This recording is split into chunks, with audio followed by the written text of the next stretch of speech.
A Difference with Gail has a very special guest today, and that guest is Katie Beers. Katie, welcome. Thank you. Katie, I just heard you speaking, and we're at Hofstra University. Perhaps you'd like to share a little bit as to why you were the guest speaker today. I was speaking for the Long Island Youth and Safety Coalition, and the topic was called The Talk, and it's about sexuality, sex abuse, and things you could do to prevent it and help and just different things like that. It's a wonderful topic, something that I'm saddened that we have to talk about, but in this day and age, I think that it's very important. And that's one of the reasons why I wanted to have you on my show. I had spoken to you as we walked over here on this very cold day, but it's very important that people know that if they have been abused, how they can get help, to know that it's not their fault, to know that somebody like Katie Beers is there for them. You have endured such tragedy, but out of that tragedy, the phoenix rising. Look who you are today, how much you have accomplished, and I also want people to know that there are ways that they can help. I think, Katie, many people are afraid to get involved, and I think that we have to discuss that and some of the ways that we can help them. I loved your book, Buried Memories. It's Katie Beers, Carolyn Gussoff. Phenomenal book, powerful. Read it a few times, couldn't put it down the first time, and just felt like I knew you so well after that. And I want to thank you so much for sharing that story. That's very difficult to do. It actually, writing Buried Memories was kind of cathartic. It gave me a further sense of closure. It gave me an opportunity to be able to help people and to be able to get out there and share my story. And that has been very important to me for the past 22 years. In order to understand why you wrote the book and what happened to you, we also have to go back into your past as well. But let's start with this little 9-year-old girl, 2 days shy of her 10th birthday, 1992. You were invited to go to a Spaceplex, which was a children's arcade. And the person who invited you was a family friend, John Esposito. Yes. You had been told to stay away from him, but your godmother, Linda Engelary, had convinced you that it would be okay to go. And everything changed after that. Yes. And yet, Katie, you do say that the abduction and the rescue are probably the best thing that ever happened to you. Yes. So let's start with that quote, and then let's go back to that time, if we may, please. All right. The abduction, yes. Horrific as it is, it was one of the best things that had happened to me. My childhood, the first 9 years of my life, I was physically abused, mentally abused, emotionally abused, sexually abused, and raped by my godmother's husband. I was emotionally abused, mentally abused, and physically abused by my godmother herself. These two people that my care was entrusted to. These two people that took severe advantage of me as a child. And I, sorry. Growing up, I didn't know what normal was. I didn't know that what was happening to me was not normal. It was my normal. It's what I dealt with every day from as early as I could remember. I would have child services come into my house 2 or 3 times to interview me and see if everything was okay. And the proper questions were not getting asked. They would ask, do you feel safe? Is anybody hurting you? Well, no, I'm not going to say yes to these questions because I was being interviewed in the bedroom where the sexual abuse and the rapes were happening. So, no, I'm not going to be honest with it. Katie, the other aspect of that, too, is that there were repercussions if you did say something. Sal Engelary was brutal. Yes. I think that from reading your book, I understand that many people were frightened of him, including his wife, including your biological mother.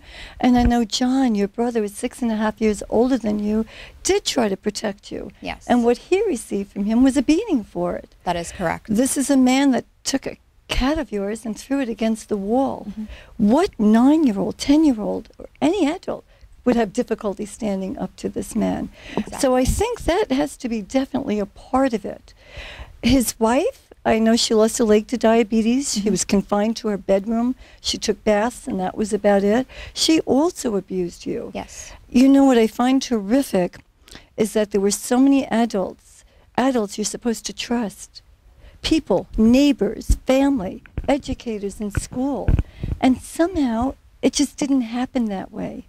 I heard you speak today, so excited that you have that trust, you have forgiveness, and you are able to help others. But we have to go back to that because I think that's so important. And I know later on we're going to be speaking with experts about how people can get involved and need to get involved. But again, there's that fear element.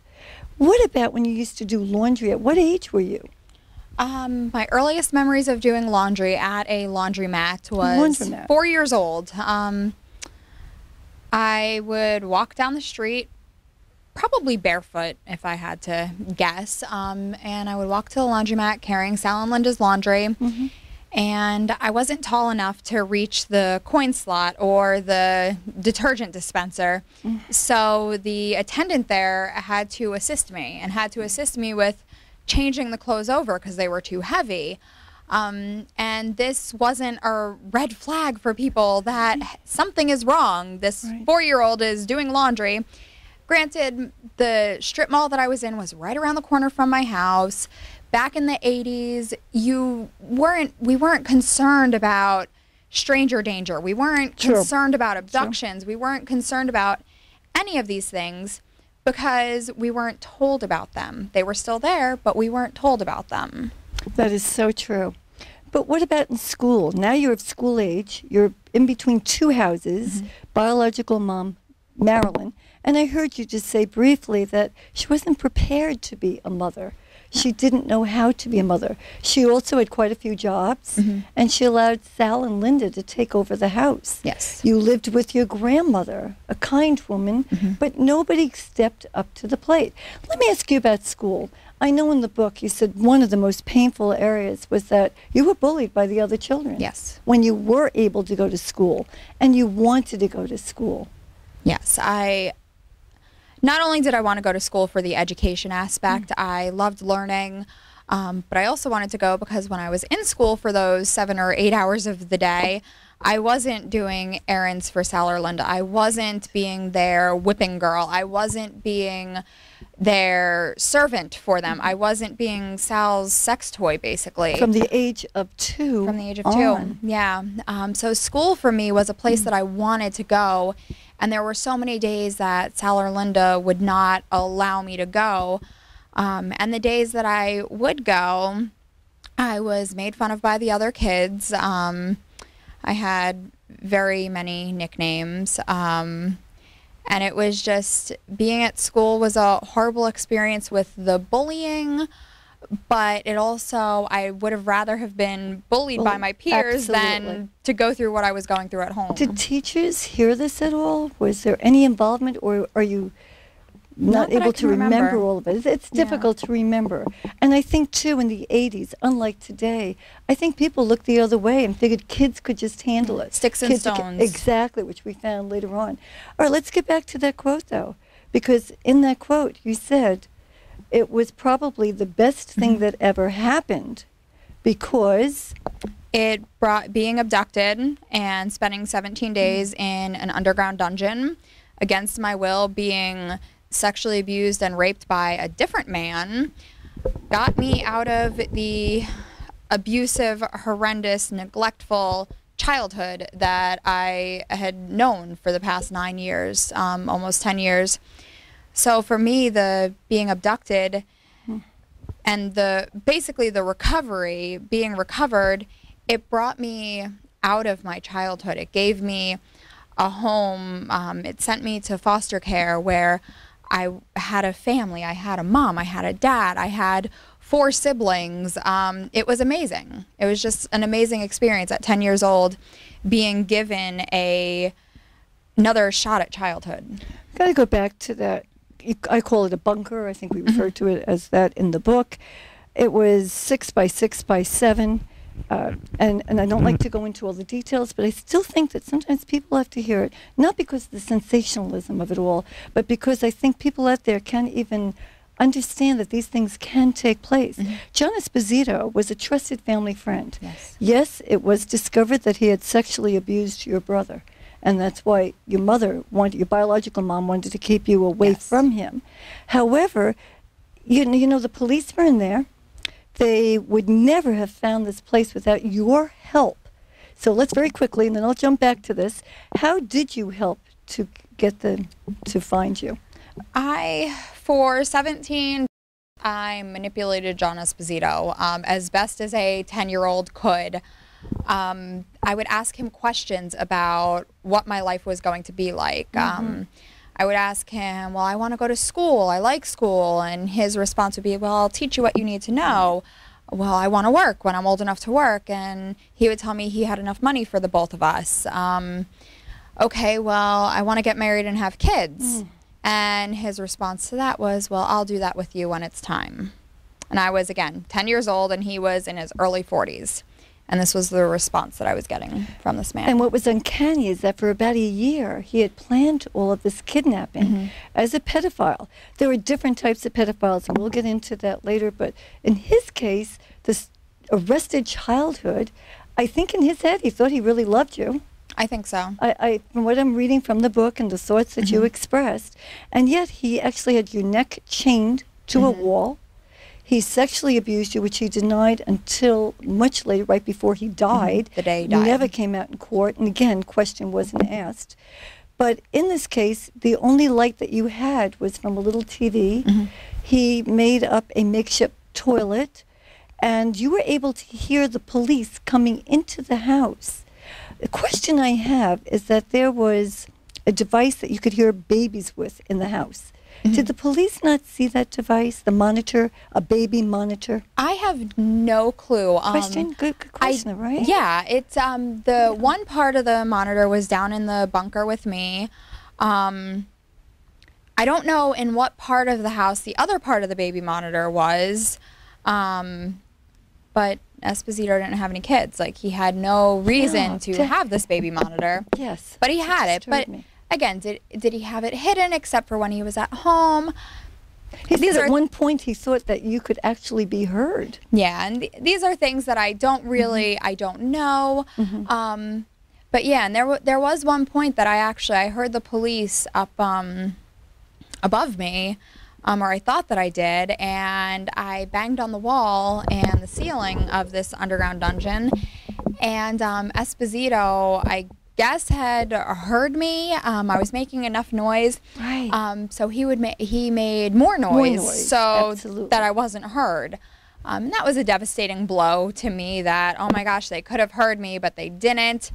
But I don't dwell on those things. No, and I know that you said that you had told him that you were fearful that you might die.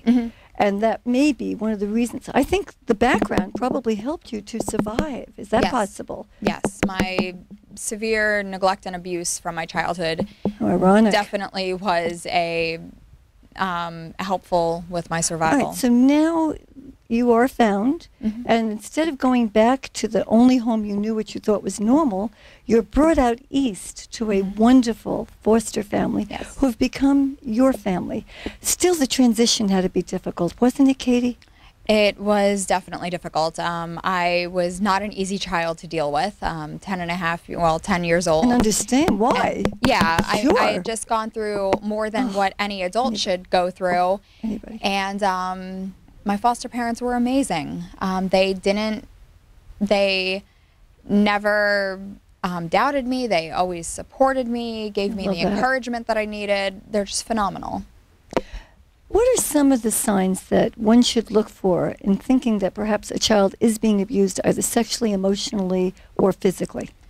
For me, the neglect aspect of it would be parents that aren't around, a mom or a dad that's not around, which mine never was. I was never dressed appropriately for the weather. I was doing family chores that were completely inappropriate for a child of my age. I definitely believe there are appropriate chores. My 5.5-year-old, I try to get him to clean up his toys. It doesn't work. But that's an appropriate chore. Clean up your toys when you're done playing. Typical. And just other things like that. For me, I didn't have friends my own age because I didn't know how to relate to kids my own age.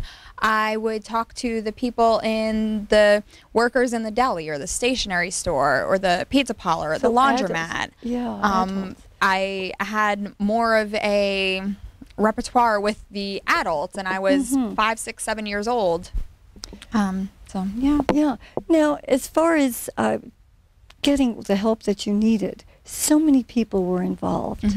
And I would like to talk a little bit about some of them, but one name brought a smile to you before we went on camera, and that was Harvey Weinstein. Oh, Harvey. Can you share a little bit as to what this wonderful man did for you? I know he's no longer alive, but let's talk a little bit about him.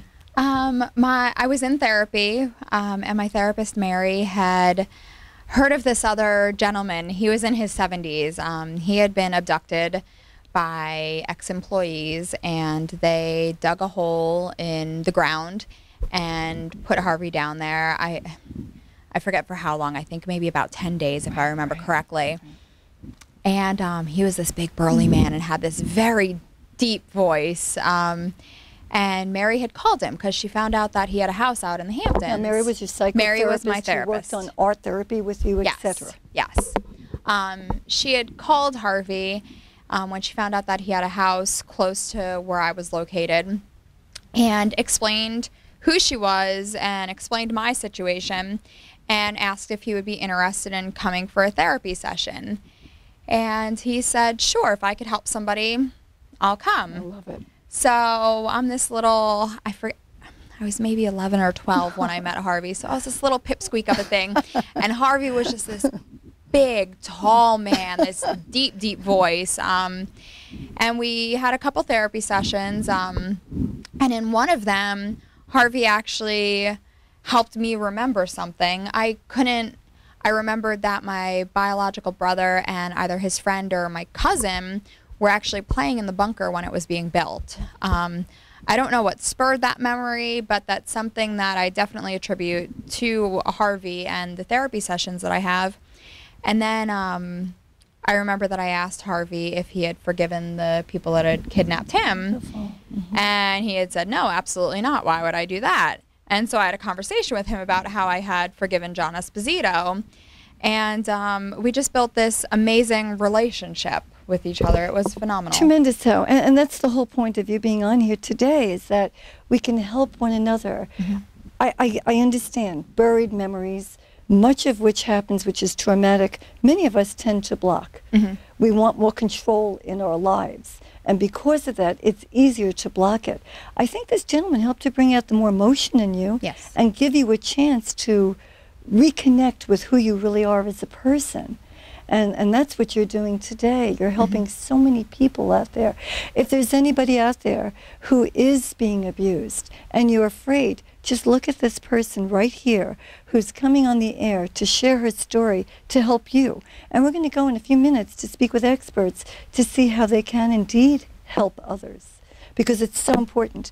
If you think that somebody is being abused, please get involved. It's better to err on that and say, I'm sorry, I made a mistake, than to let something like this happen. Exactly. You talked about forgiveness, you talked about trust, but we also need to be quite aware of our surroundings and whom we can trust. I'll bet you have incredible sense of intuition as far as with people now. I try to, especially when it comes to my children. I have a 5.5-year-old son and a 3.5-year-old daughter. So for me to trust anybody with their care is, I'm surprised I didn't do background checks of everybody that's in their life. But I have a family friend that watches them, and in school, I'm nervous about Logan being in school, but I don't let my childhood dictate my adulthood, and I don't look at the negative of everything. I try to look at the positive. And I think that is just amazing. And I'd like to say thank you so much for everything that you are doing for others. There's no way we have of knowing what person out there will be helped, but if it's just one, it's worth it, isn't it, Katie? Exactly. Thank you. Thank you. Thank you. Thank you. From the Safe Center, I have Anthony Zankis. Welcome, Anthony. Thanks. Thanks, Gail. Anthony, I'd like to talk a little bit further. You heard what I just discussed with Katie, and I do want to get into a little bit more about sex offenders. I want to get your take on this, the different types, the involvement that people should have, the fear that they have. Would you address that issue, please? Well, sure. I think the hardest thing for adults who want to keep children safe to understand is that sex offenders look and act just like everyone else. The people who hurt Katie were neighbors and friends of the family, people that the adults had let into her life. It's not the stranger in the park hiding behind a tree. In fact, in more than 90% of the cases when a kid is molested, it's someone either who's a member of the family or who's known and trusted by the family and that child. And that makes it difficult because I think we are good at telling our kids to stay away from strangers. Correct. But we're not so good at understanding the importance of monitoring them when they're with people who have our trust. And children sometimes have instincts. And I think that we need to follow them. We need to listen to them, correct? We need to pay attention. I think so. People need to be bold. People need to stand up. And, you know, I think about it like there was a time when nobody would talk. If somebody lit up a cigarette in a restaurant, nobody noticed because you had a smoking section. Now if somebody lights up a cigarette in a restaurant, people will be over to their table. What are you doing? That's not so okay. True. You know what? When people's boundaries with kids are off, we need to speak up. We need to say something. Being polite doesn't really help cut it anymore. In keeping kids safe. It really safe. Doesn't. Tell me about the Safe Center. Well, I mean, we're one of many agencies around the state and around the country that is dedicated to helping children who have been sexually abused or who have experienced other types of abuse. Our agency also works with victims of domestic violence, rape and sexual assault of any age, and of human trafficking. And one of the things we see, and we hear it through Katie's story, is that there was so much overlap. It wasn't just one thing that happened to her. I mean, this amazing woman was, as a child, sexually abused before she was abducted and then sexually abused again. She was neglected. So, you know, when you look at the intersection, there was violence against animals and other adults in the home. Absolutely. All of these things intersect, which is why we really look at family and community violence as a connected issue. And that's, you know, like many of the other agencies out there, we're working very hard and diligently to restore hope to victims of abuse. Well, let's talk about people who are concerned about getting involved. They're fearful of their name, they're fearful of retaliation, or just don't want to get involved. Let's talk a little bit about that issue, please. Well, we don't have the luxury of not getting involved anymore. That's right. Once we know that these horrors are happening to children, we have no choice but to act if we see something or if we have a suspicion. And thankfully, the hotlines that exist in every state are anonymous if you're a member of the public and you are concerned about a child. You can anonymously call the hotline. You can just look up, you know, call information or call the operator, and they'll direct you to how to call in a concern. If you're a teacher or a social worker or a doctor, you'd be a mandated reporter. You would call a special line. So we have a system set up in place so that people who have concerns can voice those concerns. And what I would say, and this is the most important piece, don't sleep on it. If you're not sure if you should call, make the call and consult with them. The sooner we get help to these kids, the better. Thank you, Anthony. Thank you. Andrea Ramos-Topper from EAC is here today. Andrea, you heard Katie speak. I know that you have heard her speak before. You've worked with Katie. And I just want to get your take on what you heard today, that I think each time she speaks, you probably get more information. Is that the case? That's absolutely the case, Gail. Katie is such an amazing young woman. She really is such an inspiration to so many people. I don't know that Katie even has any sort of idea of how many people she has impacted and how many lives she has touched. I have had the opportunity to develop a really nice relationship with Katie, and I've heard her speak numerous times, and every time I hear her speak, it still brings tears to my eyes, and I still learn more about her that I didn't know before. And she really is such an amazing young woman, and she really is an inspiration to so many of us. In her presentation today at Hofstra, I love the fact that so many people were asking questions, and she never faltered for 1 second. What I loved is that she spoke from the heart with sincerity, and her big goal, as she explained to me, was to try to help others. Tell us a little bit about EAC. I saw Lance Elder, CEO and president. So why don't you tell us a little bit about EAC? Sure. EAC Network is our umbrella agency, and we operate over 70 different programs. Programs like our Court-Appointed Special Advocate, our CASA program, our Alternatives for Youth program, our Chance to Advance program, and the program that we're really highlighting today is our Child Advocacy Center. The Child Advocacy Center opened up about 17 years ago, really as a result of Katie's case. When Katie's case was brought to our district attorney's attention, they realized that Katie's case had been known to all the different investigative agencies, but Suffolk County really lacked the coordination of efforts. So the grand jury issued a recommendation that we needed to have a child advocacy center where any child that's a victim of sexual abuse can be brought, can be interviewed, can be medically examined, where all the services can be received in one centralized, child-focused environment. And that was really what Katie was talking about today in her speech. She really talked a lot about the importance of interviewing children in a child-friendly environment and in a manner that's going to support and validate the children and make them feel safe and make them feel comfortable with a very difficult topic. Otherwise, the child will feel like she's been assaulted again, and then to repeat it over and over. And then the reluctancy. I noticed that Katie had said that, you know, when you're speaking in front of somebody and you're intimidated by that. So that does help. Now, is this the Mary and Pat Bagnatto Center? That is our Mary and Pat Bagnatto Center. Central Islip? In Central Islip, right. And how can somebody reach you? And I know that you get phone calls in the middle of the night, don't you? We do. We do. You do. Anybody can call us. Certainly, if they have any questions or they're interested in us going to speak at their club or organization or at a school, we have an educational coordinator who will be more than happy to go out into the community and raise awareness about child abuse and what can we do as adults, because it really is our responsibility as adults to protect and take care of our vulnerable children. So certainly they can call us at the Child Advocacy Center at 631-439-0480. And we will be more than happy to go into the community and help raise awareness and, you know, educate the public and educate the communities. Andrea, how did you get involved in this to begin with?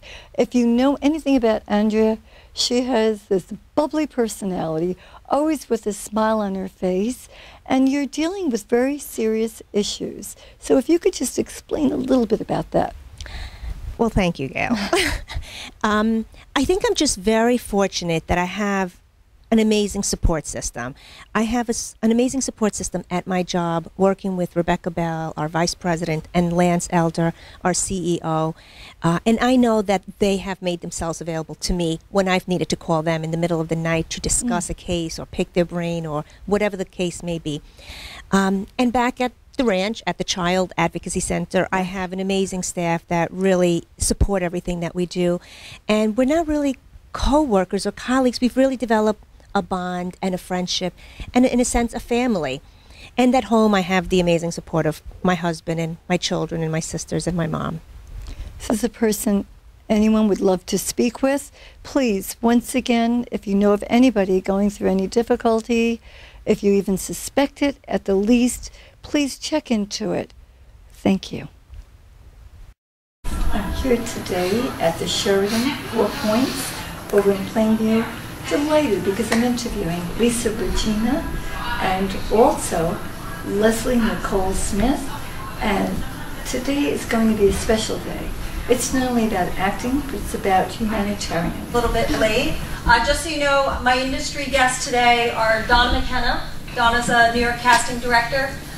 David and Francisco Salazar are directors, filmmaker, writers, and they're here to share their feature film, The Next Page. So any questions for I know she had her hands up, and then we'll go to you. It's a weird name, but it's about, takes place in a support group for people that look like celebrities. And it deals with all the good things and craziness that, you know, comes with looking like a celebrity. So it's really fun. So celebrity lookalikes. Not impersonators, lookalikes. Are they in group therapy or is Yep. it? Oh, in group it's fun, yeah. Oh, that sounds like fun. And it's going to be written by how it gets cast. Hi, Gina. Hi. I just saw Gina. Gina's in lots of movies, right? Yeah, so, but yeah, but it's good for you. Ari has your footage. Oh, yeah. Yeah.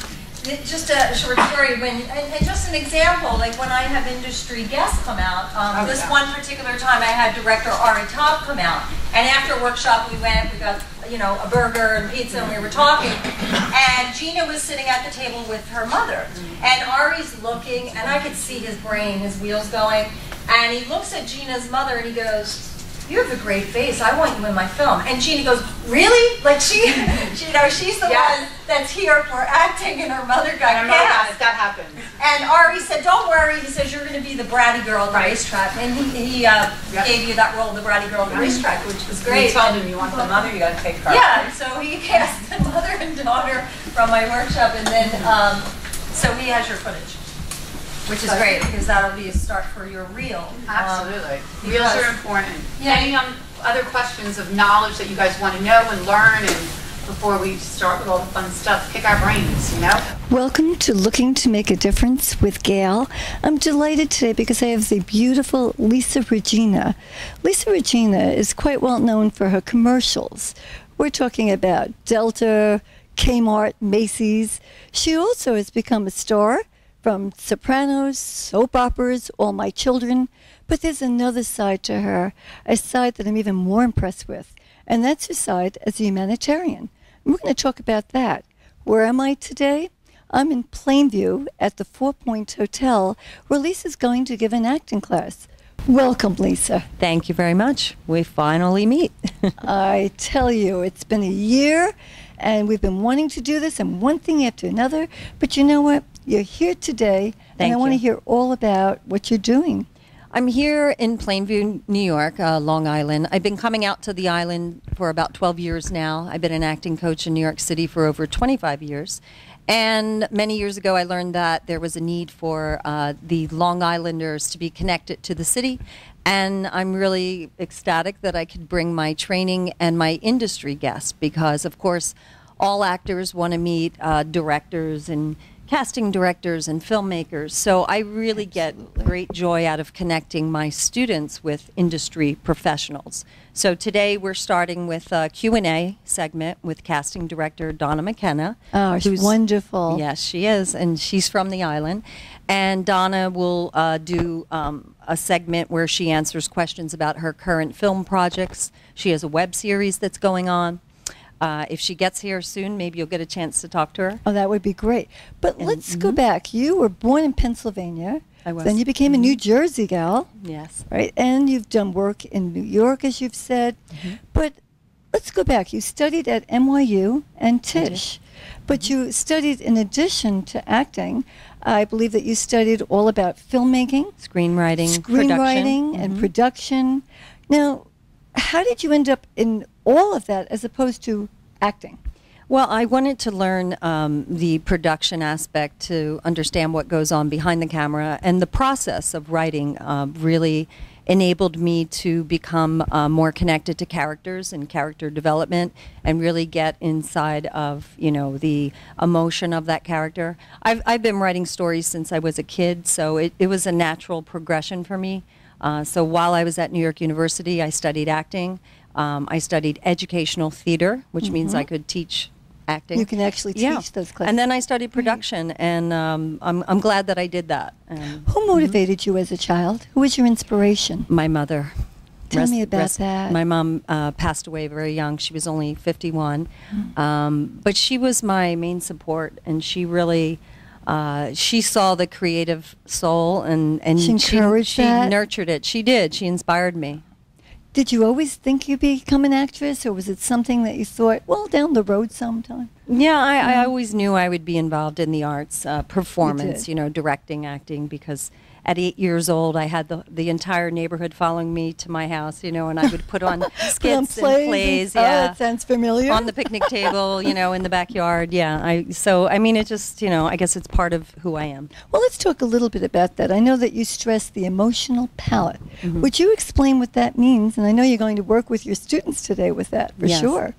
Well, the emotional palate, what I explain to my students is that we all have life experiences that have an impact on us, and the emotions that are connected to that particular experience. Right. And I feel it's really important to pull from your own life and personalize your palate, and really kind of use each personal experience just like you would a dollop of paint on the palette.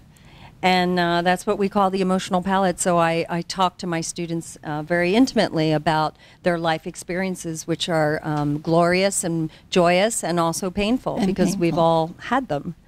Do you find quite a few students block some of that? Sure, yeah. And how does one get through that? That's got to be difficult.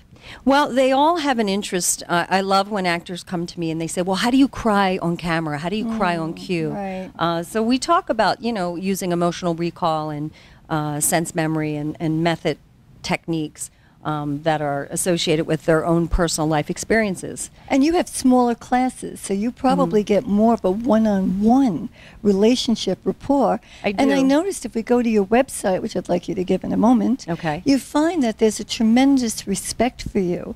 Thank your you. students stay with you. They know that you care about them, which is so important. I really do, and you know, they'll call me on their way to an audition, and they know that I extend that to them. I give them my cell number, and I say, look, you have an audition, we did the work, you're well prepared, and I know right before you walk in, if your nerves get the best of you, or if you have any self-doubt, just give me a call and we'll talk it through. And I believe that's why I do have that closeness and that trust, because I create that safe and that trust and that sense of safe environment and your website is? LisaRegina.com. That's easy enough, right? That everybody can find that, and they will.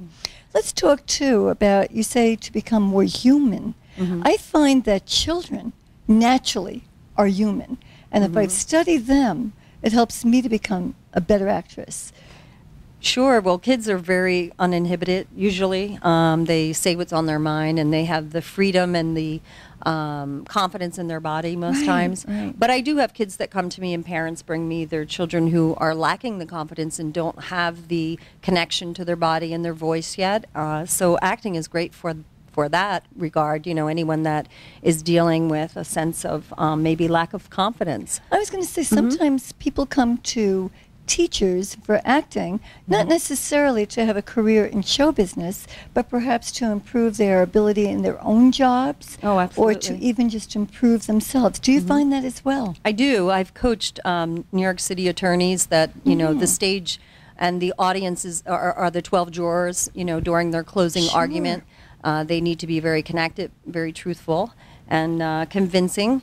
So I've coached attorneys. I've coached housewives who have been raising their children for years, and they're just getting out into the job market, interviewing, and they're nervous. Speaking of which, did you also coach a New Jersey's housewife on Bravo? Oh, Gia. The daughter, Gia? Yeah, many years ago when the show first started, I was Gia's acting coach, and she was up for a big role in a film. And Teresa brought her to me, yes. So that was a long time ago, but it was quite an experience. She was wonderful. She did not lack confidence, Gia. She was very outspoken. Yeah. Do you ever find that there are people who sign up for classes? They really want to become actors, and they take class after class after class. It's just not happening. Has that happened? Sure. The business of acting really takes a thick skin. It really takes self-motivation, self-discipline. You have to really become your own business. You have to market yourself. Right. You have to know how to present yourself in the way that you want to be seen by agents and casting people. It's not easy, you know, and I tell them, which is why when I do have someone that casts me in a film, if a director says to me, you know, Lisa, we haven't cast your husband yet or your son in this film, I always mention my actors, and 9 times out of 10, I'm usually really great at convincing the director to give my actors a chance, let them read, and they're well prepared, of course, and they, you know, they've worked with me on set, which is great. I think that's what many people don't realize. We see the glamorous side of acting, and I don't think that many people understand how much work goes into it. And then sometimes it has nothing to do with you. The casting agent might be looking for something different. Recently, and I share with you, I was called in to read for a part on Blue Bloods. Oh, yeah. And I'm Great still show. waiting, but we're not really sure what they're looking for. Yeah. And in my particular case, it was an improv. But without speaking, I had to show emotion through my eyes, my facial expressions. Which is challenging because Which you is don't want to be over quite- the top. You want to be really connected to the emotion and truthful. Right. And we can tell, audience knows, you know, people know If when it's you're not real being or truthful. not, Yeah. right? You don't want to manufacture it or fabricate it. You No. truly want to feel that emotion. And then you have the waiting. And the waiting. That's the hard part. Yeah, and you don't know what they're looking for. And, you know, I've walked in a room at an audition with a room full of women my age range that are blonde hair, you know, blonde hair and blue eyes, and I'm the only brunette. And I go, You look around. yeah, I wonder, they don't know what they're looking for, I guess, and that's okay. So I think that, you know, taking a risk and just, you know, trusting your instincts is really important. And living in the moment. Living in the moment, just Enjoying being truthful. it. And then once you leave, just letting it go. I think Philip Seymour Hoffman, Yes. rest his sweet soul, that he was the one that said, any time that you get a chance to get in front of someone and show your work, just you know, always enjoy give it that right. level of professionalism and just Embrace it. treat it. But we're going to digress a little bit. But first, your favorite actress and your favorite actor, and why? Oh, boy. Challenging question because there are so many, but of course Meryl Streep because of her range and the characters, and yeah, she's amazing. I mean, she really transforms herself, and I just think she's very elegant when she speaks. I think that she's real. I've never eyes, met her, right? but yeah, It I think comes through. she's powerful. Al Pacino, Robert De Niro. He has my I'm heart. in love with. Yeah, Me too. I think all Me women too. are. I But think when I met so. him, he communicates a lot in silence with his eyes, and he's very Less is genuine. more, would you say, at times? Yeah, I mean, as a person meeting him, he's very genuine. Where other actors maybe didn't want to be bothered signing autographs, not for me, Right, but for right. my young student who played who played Joe Pesci's grandson in The Good Shepherd. Okay. And then one of my other students played his son in Analyze This years ago. But he was always really kind to the kids and really genuine. And if I asked him, will you take a picture with my student? Sure, you know. You know, never a diva, never, you know, not approachable. I just think a Right. beautiful person and a wonderful artist. Excellent. Very quickly on The Sopranos. Comments about that? You had a Glad- recurring role, right? No, actually, it was one time. It was one time, It was okay. the fifth episode, Fifth the episode, premiere that I- episode. right. I had worked as Lorraine Bracco's stand-in on the Right. pilot, and then I went back for the first season as her stand-in, Mm-hmm. and I really learned so much. I think more than I would have learned by going to film school, because I was constantly taking notes and watching production and asking questions. But I'm so glad that I had a chance to meet James Gandolfini Yes. and have intimate, personal conversations with him. I mean, what a sweet man and what a great loss. Everyone has said that. Yeah. 2001 Humanitarian Award. Kenny, how did you get involved in this incredible project? Thank you. You're welcome. Kenny lived across the street from me as a child, and he's 10 years younger than me, and I remember him coming home as a baby. He was born with a very rare skin disease, ichthyosis, Right. which is known as the fish scale disease. So as a kid, you can imagine how badly he was bullied and teased, and my heart always extended to him, and that's Donna McKenna. So on the phone. yeah, I'm sorry, 15 minutes away. I'm looking down sorry. to say, okay. She's not under the table. No.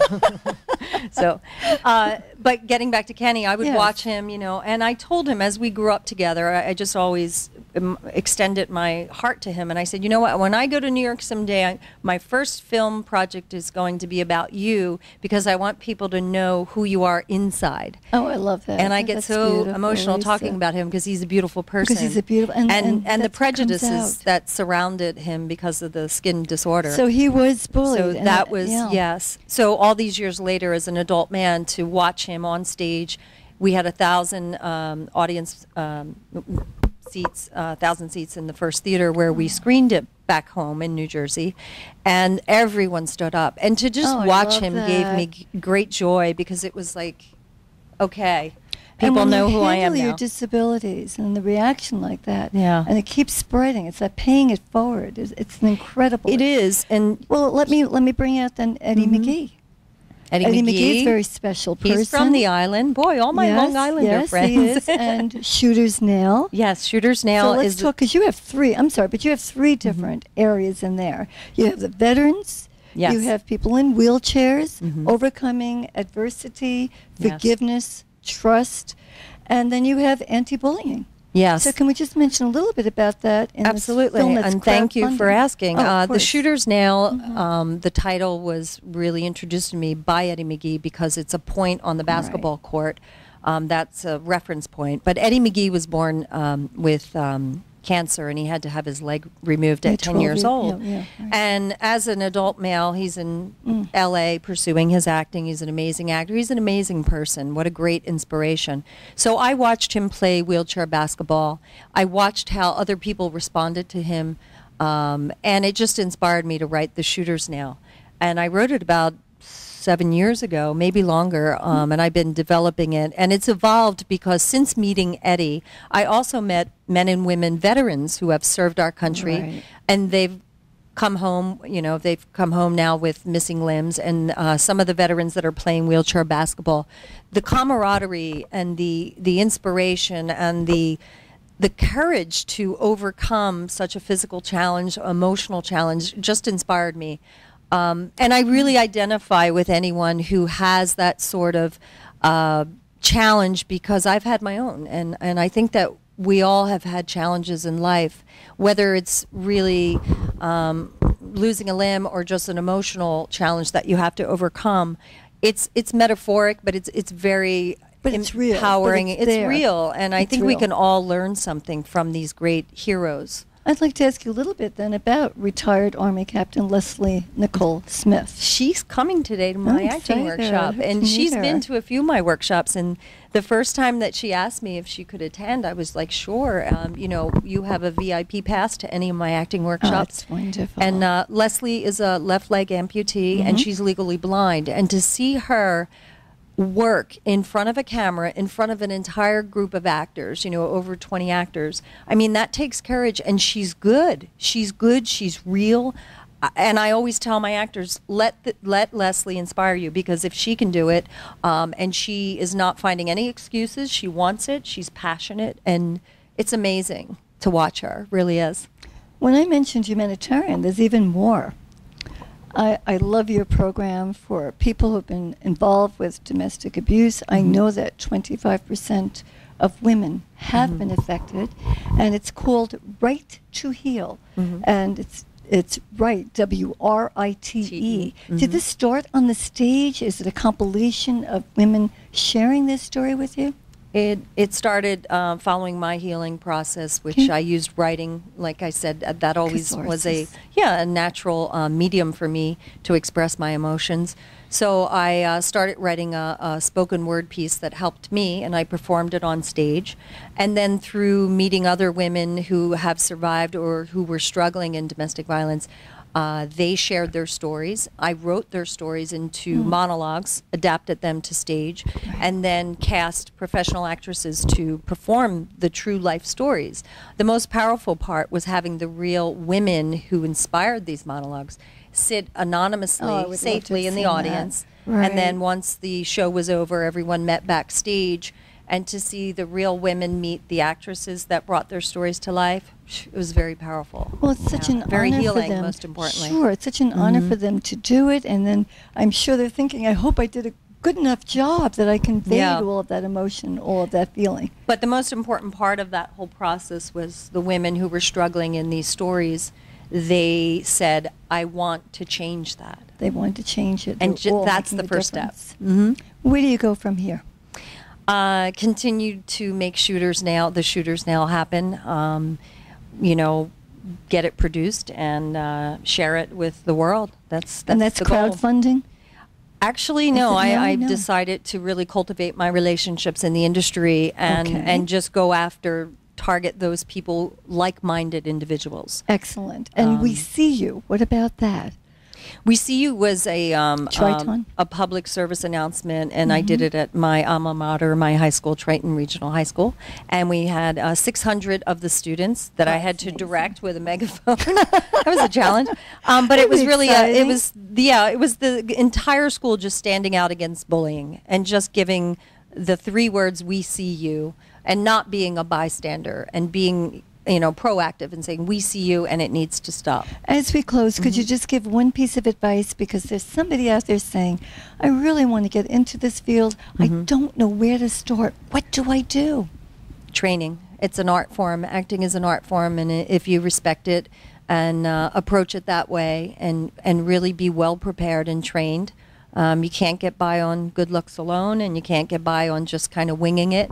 But being willing to share what you feel inside, I think, is really important. If you're willing to be open and share that, and that combined with training, that is a great place to start. And you know what? That's true for an interview. Lisa Regina, I want to thank you so Thank much you. for being so open and willing with me. Absolutely. And look, Thank it's you. making a difference. Thank I'm you. here with retired Army Captain Leslie Nicole Smith. Welcome to Looking to Make a Difference with Gail. Thank you, Gail. Thank you for having me and Isaac. And Isaac, what you can't see under the table is Isaac. Leslie, you met Anna. Sorry about that. You met Lisa Regina. How? I have him licking my feet. That's why I'm laughing. Oh, well, you know the saying that everything happens for a reason. Well, when I got out of Walter Reed after having lost my leg and most of my vision, Yes. one of the things on my bucket list, the #1 thing, was to try acting, take an acting class.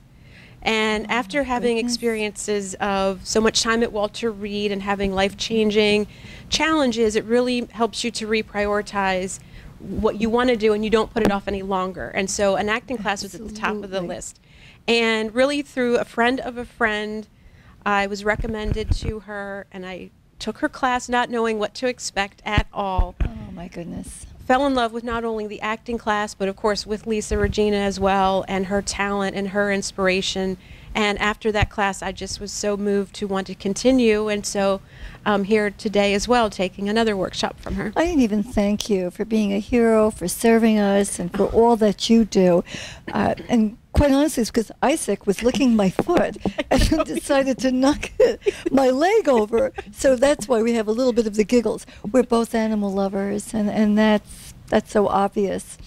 Tell me about Shooter's Nail. How did you end up in that movie, which does discuss different topics such as anti-bullying, talking about mobility, and people have overcome different events in their life to achieve success as you have.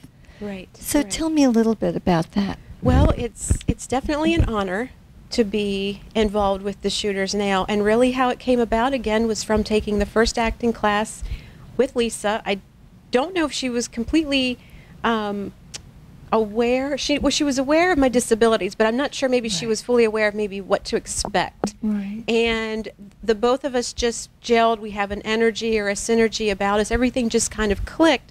And I think from taking the class and talking to her some more and talking about my experience with working with so many veterans who are returning with all sorts of wounds, illnesses, and injuries, and my participation working with veterans groups such as, for example, I'm an ambassador for Gary Sinise, and he does so much for veterans That's and giving back. incredible.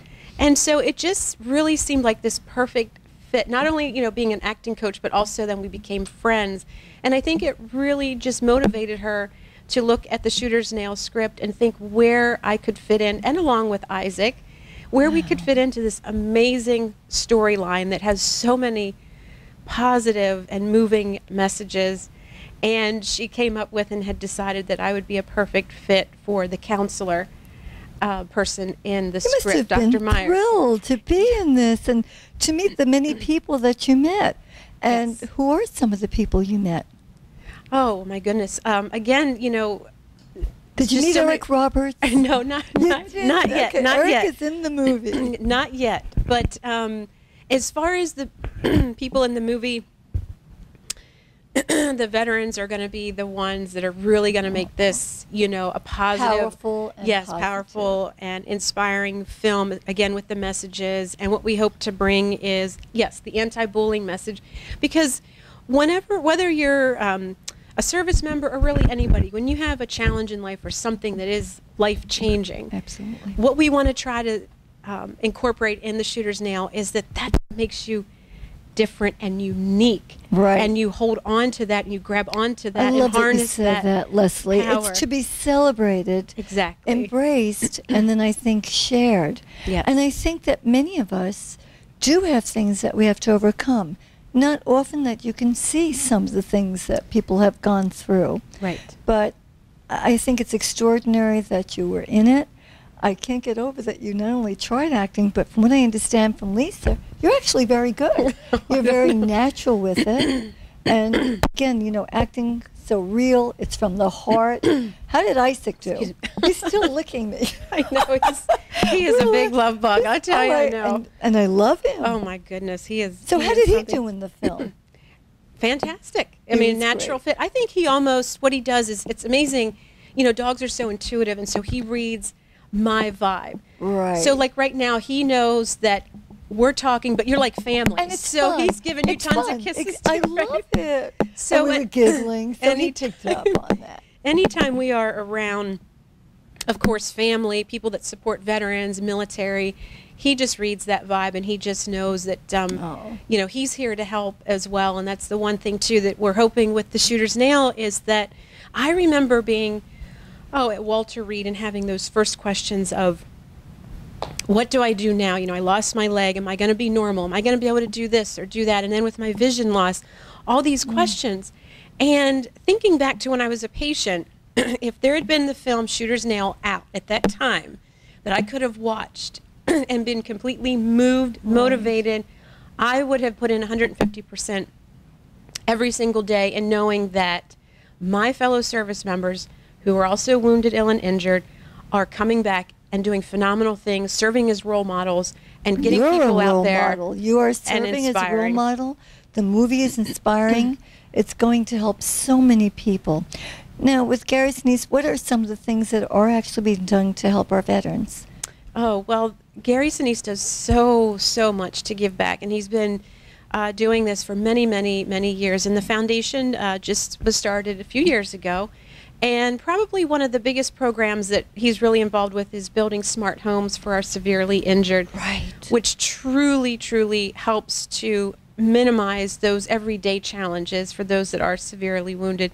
And it just gives them back their life, their independence, And their isn't dignity. that one of the most important issues Yes. of all? Yes. To feel viable, Yes. to feel independent. Yes. I think that's extraordinary. Yes. And what you're doing is extraordinary as well.